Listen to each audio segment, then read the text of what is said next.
யாத்திராகமம் 20ஆம் அதிகாரம். தேவன் பேசி சொல்லிய சகல வார்த்தைகளும் ஆவன. உன்னை அடிமைத்தன வீடாகிய எகிப்து தேசத்திலிருந்து புறப்பட பண்ணின உன் தேவனாகிய கர்த்தர் நானே. என்னையன்றி உனக்கு வேறே தேவர்கள் உண்டாயிருக்க வேண்டாம். மேலே வானத்திலும் கீழே பூமியிலும் பூமியின் கீழ் தண்ணீரிலும் உண்டாயிருக்கிறவைகளுக்கு ஒப்பான ஒரு சொரூபத்தையாகிலும் யாதொரு விக்கிரகத்தையாகிலும் நீ உனக்கு உண்டாக்க வேண்டாம். நீ அவைகளை நமஸ்கரிக்கவும் சேவிக்கவும் வேண்டாம். உன் தேவனாகிய கர்த்தராயிருக்கிற நான் எரிச்சலுள்ள தேவனாய் இருந்து என்னை பகைக்கிறவர்களை குறித்து பிதாக்களுடைய அக்கிரமத்தை பிள்ளைகளிடத்தில் 3ஆம் 4ஆம் தலைமுறை மட்டும் விசாரிக்கிறவராயிருக்கிறேன். என்னிடத்தில் அன்பு கூர்ந்து என் கற்பனைகளை கைக்கொள்ளுகிறவர்களுக்கோ 1000 தலைமுறை மட்டும் இரக்கம் செய்கிறவராயிருக்கிறேன். உன் தேவனாகிய கர்த்தருடைய நாமத்தை வீணிலே வழங்காதிருப்பாயாக. கர்த்தர் தம்முடைய நாமத்தை வீணிலே வழங்குகிறவனை தண்டியாமல் விடார். ஓய்வு நாளை பரிசுத்தமாய் ஆசரிக்க நினைப்பாயாக. 6 நாளும் நீ வேலை செய்து உன் கிரிகளை எல்லாம் நடப்பிப்பாயாக. 7ஆம் நாளோ உன் தேவனாகிய கர்த்தருடைய ஓய்வு நாள். அதிலே நீயானாலும் உன் குமாரனானாலும் உன் குமாரத்தியானாலும் உன் வேலைக்காரனானாலும் உன் வேலைக்காரியானாலும் உன் மிருக ஜீவனானாலும் உன் வாசல்களில் இருக்கிற அந்நியனானாலும் யாதொரு வேலையும் செய்ய வேண்டாம்.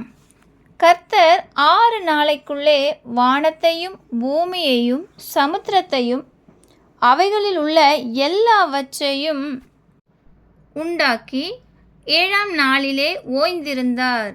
ஆகையால் கர்த்தர் ஓய்வு நாளை ஆசீர்வதித்து அதை பரிசுத்தமாக்கினார். உன் தேவனாகிய கர்த்தர் உனக்கு கொடுக்கிற தேசத்திலே உன் நாட்கள் நீடித்திருப்பதற்கு உன் தகப்பனையும் உன் தாயையும் கனம் பண்ணுவாயாக. கொலை செய்யாதிருப்பாயாக. விபச்சாரம் செய்யாதிருப்பாயாக. களவு செய்யாதிருப்பாயாக.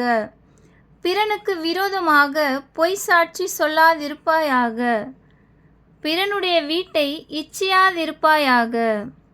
பிறனுடைய மனைவியையும் அவனுடைய வேலைக்காரனையும் அவனுடைய வேலைக்காரியையும் அவனுடைய எருதையும் அவனுடைய கழுதையையும் பின்னும் பிறனுக்குள்ள யாதொன்றையும் இச்சியாதிருப்பாயாக.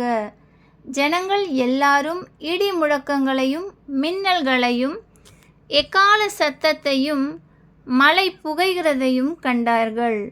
அதை கண்டு ஜனங்கள் பின்வாங்கி தூரத்திலே நின்று மோசேயை நோக்கி, நீர் எங்களோடே பேசும், நாங்கள் கேட்போம்.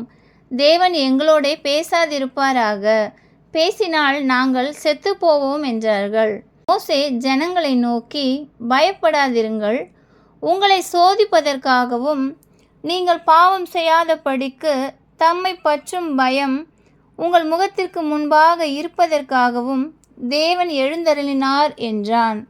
ஜனங்கள் தூரத்திலே நின்றார்கள். மோசே தேவன் இருந்த கார்மேகத்துக்கு சமீபமாய் சேர்ந்தான். அப்பொழுது கர்த்தர் மோசேயை நோக்கி, நீ இஸ்ரவேல் புத்திரரோடே சொல்ல வேண்டியது என்னவென்றால், நான் வானத்திலிருந்து உங்களோடே பேசினேன் என்று கண்டீர்கள். நீங்கள் எனக்கு ஒப்பாக வெள்ளியினாலே தெய்வங்களையும் பொன்னினாலே தெய்வங்களையும் உங்களுக்கு உண்டாக்கவே வேண்டாம். மண்ணினாலே பலிபீடத்தை எனக்கு உண்டாக்கி அதன் மேல் உன் ஆடுகளையும் உன் மாடுகளையும் சர்வாங்க தகன பலியாகவும் சமாதான பலியாகவும் செலுத்துவாயாக. நான் என் நாமத்தை பிரஸ்தாபப்படுத்தும் எந்த ஸ்தானத்திலும் உன்னிடத்தில் வந்து உன்னை ஆசீர்வதிப்பேன். எனக்கு கல்லினால் பலிபீடத்தை உண்டாக்க வேண்டுமாகில் அதை வெட்டின கல்லுகளால் கட்ட வேண்டாம்.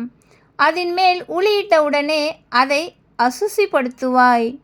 என் பலிபீடத்தின் மேல் உன் நிர்வாணம் காணப்படாத படிக்கு படிகளால் அதன் மேல் ஏறவும் வேண்டாம். ஆமென்.